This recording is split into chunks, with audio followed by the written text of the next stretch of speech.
Bismillahirrahmanirrahim. Assalamualaikum warahmatullahi wabarakatuh.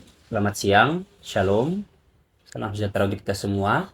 Perkenalkan, nama saya Adnan Afan Akbar Mutandri. Saya merupakan salah satu dosen perencanaan wilayah dan kota Fakultas Teknik Universitas Patimura Ambon. Video ini dibuat sebagai salah satu syarat sertifikasi dosen di tahun 2025.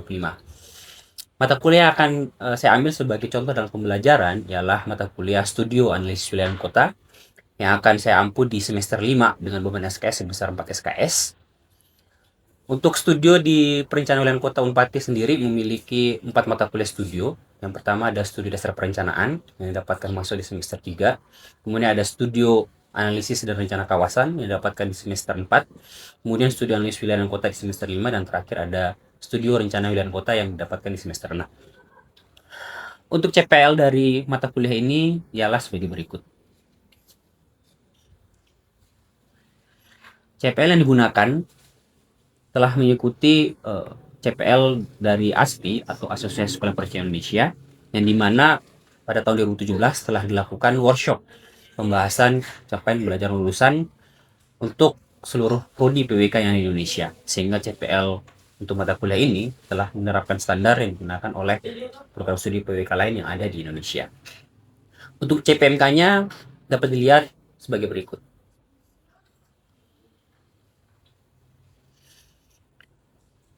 Untuk materi perkuliahan mata kuliah studi analisis wilayah dan kota ini diantaranya adalah pengumpulan data, kemudian ada analisis baik fisik dasar, diantaranya seperti topografi, pemiringan lereng, jenis tanah, dan lain-lain. Kemudian ada juga fisik ruang, yakni terkait koefisien dasar bangunan, koefisien lantai bangunan, koefisien dasar hijau, dan lain-lain. Ada juga analisis kependudukan yang membahas terkait sebaran maupun proyeksi kependudukan, baik itu metode aritmatik, geometrik, maupun eksponensial. Ada juga analisis ekonomi, LQ, share, dan lain-lain, dan juga analisis kebutuhan, baik itu prasarana, baik itu jaringan jalan, jaringan pedestrian, jaringan drainase, jaringan air bersih, persampahan, dan lain-lain. Berikut juga dengan sarana, ada analisis sarana baik ketersediaan maupun kebutuhan, baik itu sarana pendidikan, sarana kesehatan, ruang terbuka hijau, serta sarana-sarana lainnya. Dan terakhir ada analisis strategis, yang dimana nanti mahasiswa akan mengkaji terkait masalah maupun potensi di suatu wilayah dan maupun kota. Dalam proses pembelajaran, saya menerapkan pendekatan student center learning yang dirancang melalui 3 aspek utama, yaitu delivery, interaction, dan assessment. Metode pembelajaran yang saya gunakan yakni ada ceramah, diskusi, studi kasus, pembelajaran berbasis project, dan juga pembelajaran berbasis masalah. Untuk bobot penilaian ada 5 yang dinilai, 5 aspek. Yang pertama yakni kehadiran dengan bobot 10%. Kemudian ada tugas dengan bobot 20%. Kemudian ada UTS dengan bobot 15%. Dan juga ujian akhir semester 25%. Dan terakhir adalah project ataupun tugas besar dengan bobot sebesar 30%. Referensi yang saya gunakan dalam mata kuliah ini ada beberapa, diantaranya saya ambil dari Jurnal Tata Loka Universitas Diponegoro Semarang, yakni jurnal terakreditasi Sinta 2, tulisan saya sendiri dengan judul Rencana Sarana Pengolahan Limbah B3 COVID-19 di Kota Ambon, maupun ada juga saya gunakan dari Proceeding di Seminar Nasional ASPI dengan judul Rencana Jaringan Pedestrian di Negeri Paso. Ada juga buku-buku referensi lain seperti dari Muta Ali, dari Krisna Ningsih, maupun referensi baik dari jurnal, dari peraturan-peraturan juga, baik itu Undang-Undang 26 tahun 2007 berkaitan dengan penataan ruang, maupun Permen ATR seperti nomor 1 2018 berkaitan dengan penyusunan rencana tata ruang wilayah, serta referensi-referensi lain yang dapat mahasiswa gunakan. Demikianlah video perkenalan dari saya. Selanjutnya kita akan masuk ke bagian pembelajaran di kelas. Terima kasih. Bismillahirrahmanirrahim. Assalamualaikum warahmatullahi wabarakatuh. Selamat siang, shalom. Salam sejahtera untuk kita semua. Berjumpa lagi dengan saya, Adnan Afan Akbar Mutandri, dengan mata kuliah Studi Analisis Wilayah dan Kota. Gimana kabarnya Ade? Sehat? Ya, semoga sehat-sehat selalu, dijaga kondisi tubuhnya, terutama di cuaca yang sedang tidak kondusif saat ini. Ya, dari kali ini kita akan masuk ke pertemuan ke-9 dari mata kuliah Studi Analisis Wilayah dan Kota ini. Sebelum kita mulai perkuliahan, marilah kita berdoa menurut keyakinan dan kepercayaan kita masing-masing. Berdoa dimulai.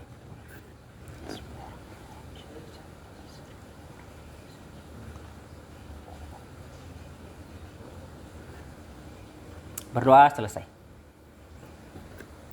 Ya, adik-adik sekalian, pada pertemuan sebelumnya saya sudah menyampaikan terkait analisis dalam wilayah perencanaan. Jadi analisis apa saja yang akan kita lakukan di dalam mata kuliah Studio 5 kali ini. Jadi kurang lebih ada 5 analisis. Di antaranya kita akan melakukan analisis terkait fisik, baik itu fisik dasar, fisik ruang. Kemudian ada analisis ekonomi, kemudian analisis kependudukan, ada analisis prasarana dan sarana, dan terakhir kita ada melakukan analisis isu-isu strategis berkaitan dengan potensi maupun masalah suatu wilayah. Nah, kali ini kita masuk ke analisis fisik, yang dimana analisis fisik nanti terdapat 2, yakni analisis fisik dasar dan fisik ruang. Untuk pertemuan kali ini adalah materi analisis fisik dasar. Insya Allah kita akan melanjutkan ke materi analisis fisik ruang di pertemuan selanjutnya. Nah, di analisis fisik dasar ini nanti kita akan membahas terkait aspek-aspek dasar secara fisik wilayah, berkaitan dengan topografi, berkaitan dengan kemiringan lereng, jenis tanah, dan juga analisis fisik dasar lainnya. Nanti kita melakukan analisis fisik ruang itu berkaitan dengan koefisien dasar bangunan, koefisien lantai bangunan, koefisien dasar hijau, penggunaan lahan juga nanti di aspek fisik ruang ya adik-adik. Oke, untuk tidak membuang waktu kita lanjut saja ke materi intinya. Nah, ketika kita berbicara aspek-aspek geologi lingkungan, geologi terdiri dari 2 kata penting, geos yang artinya bumi dan logos yang berarti ilmu. Sehingga geologi nanti kita akan mempelajari berbagai macam hal yang berkaitan dengan elemen-elemen yang ada di permukaan tanah di suatu wilayah.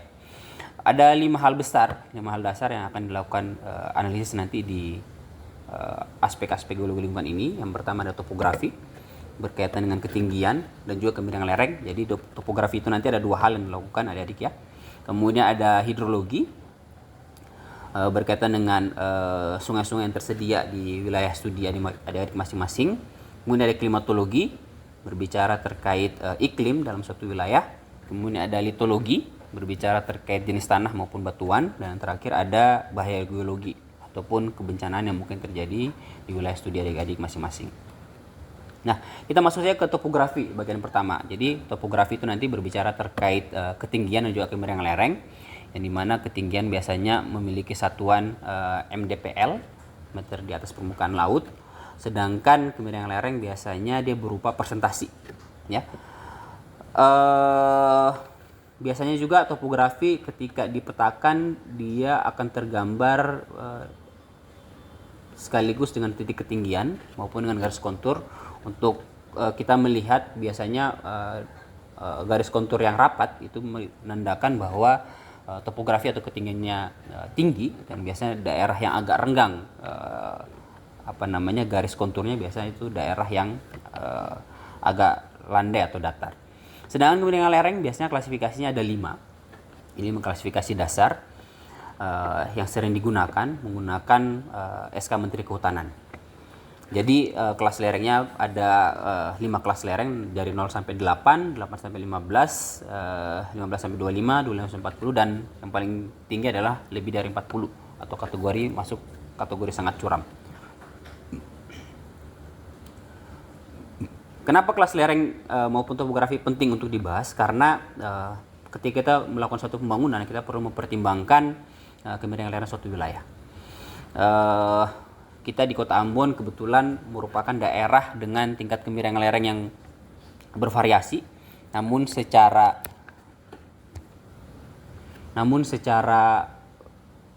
existing kita masuk kategori dominasi agak curam. Itu menandakan bahwa wilayah kita sebenarnya secara ideal kurang cocok untuk pembangunan. Jadi daerah-daerah seperti daerah di Makassar, daerah di Jawa, dia cenderung lebih mudah dilakukan pembangunan karena dia masuk kategori kemiringan lereng yang datar ataupun mentok-mentok masuk kategori landai, sehingga enak dalam melakukan perencanaan pembangunan suatu wilayah. Berbeda dengan kita wilayah Kota Ambon yang memiliki variasi kemiringan lereng. Ya, jadi kemiringan lereng nanti dijadikan dasar dalam perencanaan pembangunan, terutama pada saat musim hujan seperti ini ada di mana biasanya daerah-daerah dengan kemiringan lereng yang agak curam hingga curam itu biasanya sangat rawan terjadi longsor dan lain seperti yang terjadi beberapa hari yang lalu di daerah Batu Meja kalau tidak salah. Kebetulan kakak tingkat sempat melakukan penelitian yang tadi pagi saya sempat menguji di ujian hasil dengan wilayah studi yakni di Batu Meja. Ini saya mencoba untuk menggambarkan klasifikasi lereng untuk secara pembangunannya ya adik-adik ya. Jadi untuk kelerengan 0-8% itu idealnya cocok untuk dijadikan kawasan pemukiman dan juga serta pertanian lahan basah, sedangkan lereng lebih dari 8 hingga 15% itu biasanya bentang alamnya landai, cocok untuk pemukiman juga namun kurang baik untuk pertanian lahan basah dan lebih sesuai untuk dry farming. Jadi idealnya adalah secara pembangunan tuh maksimal di kemiringan lereng lebih dari 15% saja. Walaupun pada saat ini kita bisa lihat secara kondisi existing di Kota Ambon cukup banyak daerah yang secara kemiringan lereng lebih dari 15% atau bahkan lebih dari 25% dilakukan pembangunan. Karena itu tadi kita tidak bisa terlepas dari aspek geografis existing wilayah tersebut. Kita di Kota Ambon kebanyakan dominasi daerah agak curam, dan daerah terbangun sebenarnya kebanyakan adalah daerah-daerah reklamasi. Misalnya adik lihat di daerah di sekitaran Jembatan Merah Putih, Rumah Sakit Siloam, kemudian kantor Polda Baru itu merupakan daerah-daerah reklamasi. Karena itu tadi keterbatasan kita dalam hal pembangunan karena kemiringan lereng kita yang cukup bervariasi sehingga kesusahan dalam hal pembangunan. Nah, ini merupakan contoh peta analisis topografi adik-adik ya. Jadi di sini dia membahas terkait jenis-jenis kelerengan dalam suatu wilayah. Jadi bisa dilihat di situ ada 4 klasifikasi. Nanti adik-adik saya harap bisa dijabarkan per masing-masing klasifikasi kelas lereng berdasarkan secara X-nya seperti apa. Misalnya di kelas lereng yang masuk kategori agak curam, nanti adik-adik lihat secara existing. Jadi ini kan nanti adik-adik nanti mungkin akan mendapatkan file SAP yang sudah ada. Nah, nanti dicek secara kondisi existing apakah sesuai. Karena data Demnas juga terkadang perlu kita koreksi lagi dengan kondisi di lapangan sebenarnya. Nah, bisa dilihat di peta ini merupakan peta analisis topografi di wilayah Kelurahan Gondorio dan Podorejo. Ini ada 2 kelurahan atau desa di Kecamatan Wates, daerah Kulon Progo, Provinsi DIY, daerah Istimewa Yogyakarta. Kenapa saya mencoba menggambarkan di DIY supaya adik-adik memiliki variasi keberagaman wilayah. Mungkin kebanyakan melihat terkait kondisi di Kota Ambon, kali ini kita coba melihat daerah-daerah lain di luar wilayah Kota Ambon. Yang kedua masuk ke klimatologi. Klimatologi yaitu klima yang berarti kemiringan atau slope yang diarahkan ke lintang, tempat, dan logos sendiri berarti ilmu. Klimatologi merupakan ilmu yang mencari gambaran dan penjelasan sifat iklim. Jadi kita nanti akan berbicara terkait curah hujan, intensitas curah hujannya dan lain-lain. Yang biasanya itu bisa menjadi dasar juga untuk perencanaan bangunan, mempertimbangkan jenis curah hujannya, apakah cocok untuk pertanian mungkin, lahan basah dan lain-lain. Nah, ini merupakan kelas intensitas hujan harian rata-rata. Di sini dibagi 5 kelas. Kenapa dibagi 5 kelas? Karena ini sama juga dari SK Menteri Kehutanan, biasanya dilakukan 5 klasifikasi. Ini nanti dia masih mirip dengan klasifikasi yang tadi di kemiringan lereng, dan biasanya dia satu paket juga dengan klasifikasi jenis tanah. Sama-sama juga 5 kelas karena ini biasanya menjadi dasar untuk pembagian kawasan menjadi kawasan lindung dan kawasan budidaya. Yang dimana seperti ada ketahui di pola ruang nanti ketika merencanakan suatu kota kita akan membagi 2 jenis klasifikasi wilayah, baik itu wilayah kawasan untuk budidaya maupun kawasan lindung. Kita akan merencanakan kawasan budidayanya saja ya, fokusnya lebih ke kawasan budidaya. Klasifikasinya ada 5, sama juga sangat rendah sampai sangat tinggi. Intensitas hujan yaitu rata-rata curah hujan dalam milimeter, satuannya milimeter ya, setahun dibagi dengan rata-rata jumlah hari hujan dalam setahun. Kemudian yang berikutnya ini merupakan peta analisis klimatologi yang menggambarkan terkait curah hujan di 2 kelurahan tersebut, yakni Gondorio dan Podorejo. Yang dimana di situ bisa dilihat adik-adik terdapat perbedaan. Untuk yang warna biru muda untuk intensitas 0 sampai 13,8 dan yang biru tuanya lebih dari 13,8. Nah, bisa dilihat juga dari peta ini intensitas hujannya seperti apa, sehingga ini bisa menjadi dasar untuk perencanaan suatu wilayah dengan mempertimbangkan intensitas curah hujan. Yang ketiga adalah litologi. Jadi litologi itu nanti berbicara terkait batuan maupun tanah, yang dimana terkadang kita berpikir bahwa semua tanah tuh bisa untuk dibanguni. Padahal secara jenis tanah ada tanah-tanah yang cocok untuk dibanguni, ada yang tidak, ada yang cocok untuk ditanami, ada yang tidak, dan lain-lain. Seperti misalnya contoh di Kota Makassar, tanahnya tuh merupakan karena daerah rawa, biasanya tanahnya tanah gambut. Nah, secara pembangunan biasanya agak berbahaya, sehingga biasanya dilakukan penimbunan terlebih dahulu. Pengalaman saya tinggal di sana juga banyak daerah-daerah yang rawan banjir karena daerah resapan airnya kurang karena tanah gambut tersebut, sehingga secara pembangunan juga perlu dipertimbangkan. Nah, kebetulan kita di Kota Ambon, daerah-daerah di bagian Batu Merah itu ada juga daerah-daerah yang tanahnya tanah merah, yang dimana dia licin ya, jadi kurang peka juga sehingga agak berbahaya dalam hal pembangunan. Kemudian klasifikasinya biasanya ada jenis tanah, ada aluvial, mediteran, hidromorf, kelabu. Jadi cukup banyak jenis tanah, nanti tinggal adik-adik sesuaikan berdasarkan kondisi existing. Ini merupakan contoh peta jenis tanah di Kelurahan Gondorio dan Podorojo tersebut. Di sini terbagi atas 3 jenis tanah, yang dimana nanti sama juga ada nanti coba dicek di wilayah studi masing-masing terdapat beberapa jenis tanah. Setelah itu nanti coba dikaji, dianalisis kira-kira jenis tanah tersebut cocok tidak untuk pembangunan, cocok tidak untuk tanaman, kira-kira cocok untuk tanaman apa. Idealnya dilakukan analisis seperti itu. Selanjutnya kita masuk ke hidrologi. Jadi hidrologi itu intinya berbicara terkait air dari hulu ke hilir hingga naik ke atmosfer lagi ya. Biasanya kita paling simpelnya mengkaji terkait kondisi existing sungai yang ada, baik itu dari segi lebar sungai, panjang sungai, berapa banyak sungai yang tersedia dalam suatu wilayah. Kebetulan kita di Kota Ambon cukup banyak sungai-sungainya, sehingga itu bisa menjadi dasar untuk perencanaan, karena daerah simpanan sungai itu merupakan masuk kategori kawasan lindung, sehingga kita perlu mengecek. Namun satu hal yang perlu diperhatikan adik-adik adalah jangan pernah mengabaikan kondisi existing dari sungai. Terkadang kita langsung melakukan daerah buffer zone, daerah simpanan sungai, padahal secara existing mungkin terbangun nih. Itu perlu dipertimbangkan ketika nanti melakukan perencanaan untuk pola ruang maupun struktur ruang. Nah, ini contoh peta hidrologi di Kecamatan Wates tersebut, Kelurahan Gondorio, Podorojo, Kecamatan Wates tersebut. Di sini kebetulan terdapat satu sungai, dan bisa dilihat di gambar tersebut terdapat penahan ya untuk menghindari sedimentasi maupun longsor di pinggir sungai.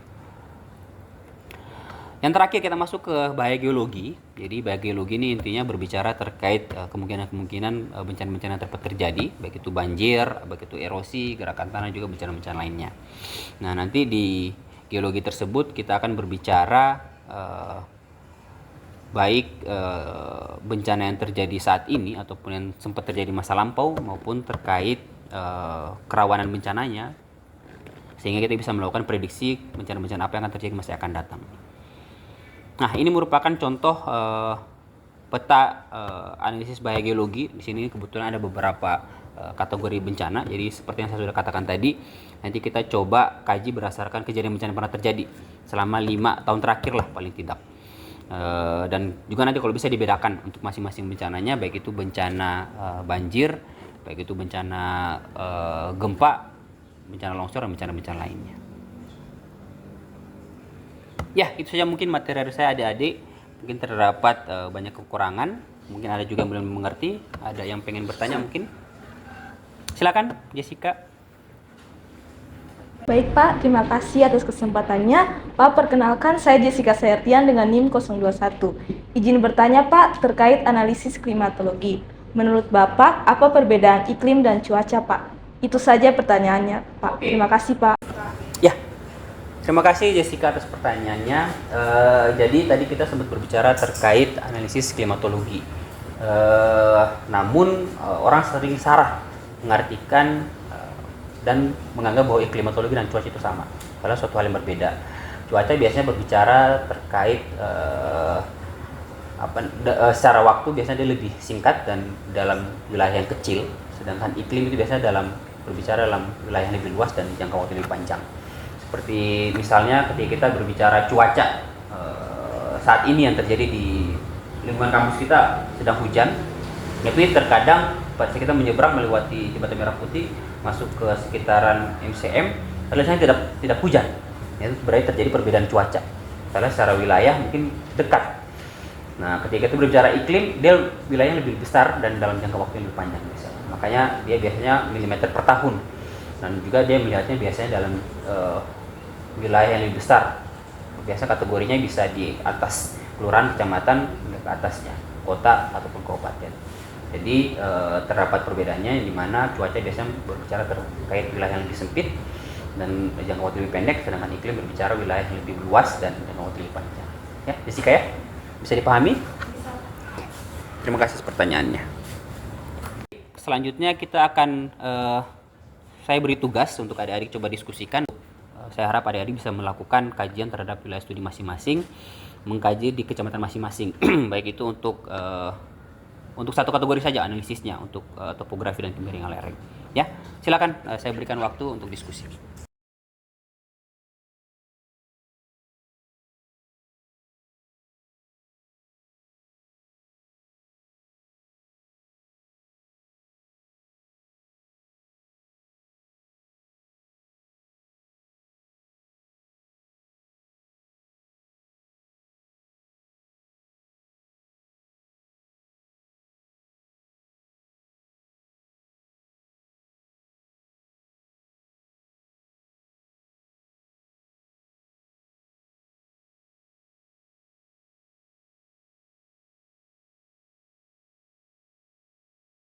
Adik-adik sekalian, tadi sudah dilakukan diskusi ya.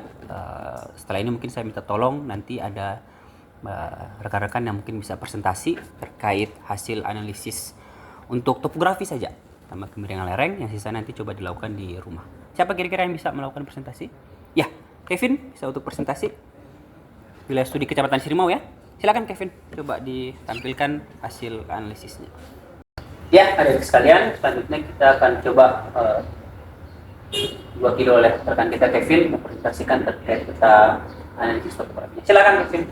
Ya, terima kasih Pak atas kesempatan Pak. Di sini saya akan mempresentasikan hasil peta dari peta analisis topografi pada Kecamatan Sirimau Pak. Pada Kecamatan Sirimau terdapat 5 klasifikasi, yaitu datar, landai, agak curam, curam, dan sangat curam.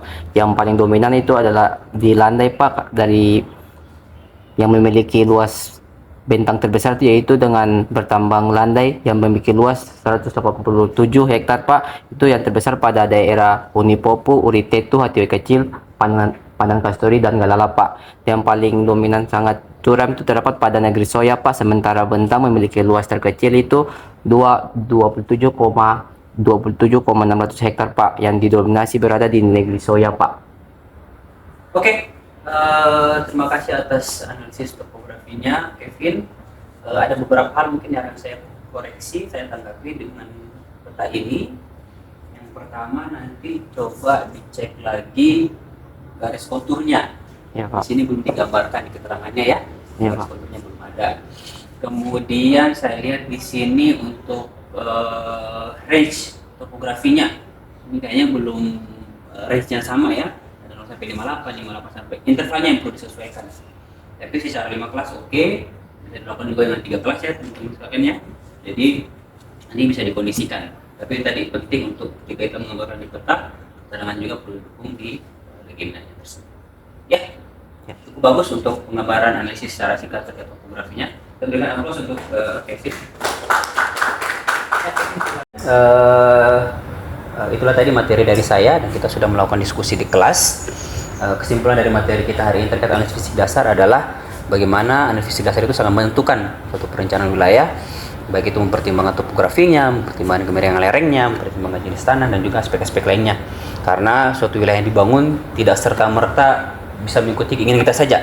Kita perlu mempertimbangkan kondisi existing sebelum nanti kita akan merencanakan suatu wilayah tersebut. Nah, insya Allah di minggu depan kita akan masuk ke analisis fisik ruang, dan dia nanti lebih spesifik lagi terkait KDB, KLP, dan juga aktivitas-aktivitas lainnya. Jangan lupa adik-adik, nanti ada tugas tadi sudah dilakukan diskusi singkat terkait analisis topografinya. Saya berharap nanti coba adik-adik lakukan lagi analisis terkait kemiringan lereng, jenis tanah, klimatologi, dan juga terkait kebencanaannya.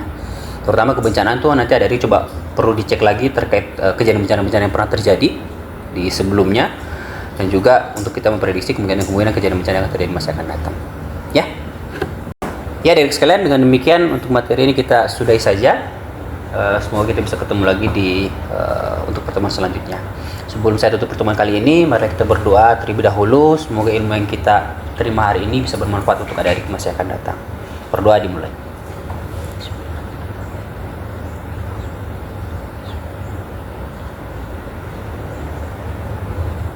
Berdoa selesai.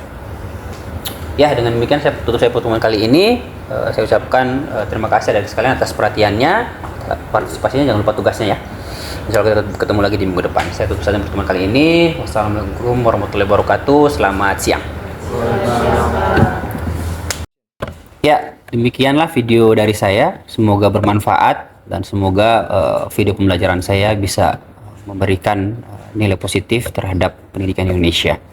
Demikian untuk video untuk sertifikasi dosen saya. Lebih dan kurang saya mohon maaf. Wabillahi taufiq wal hidayah. Wassalamualaikum warahmatullahi wabarakatuh. Terima kasih.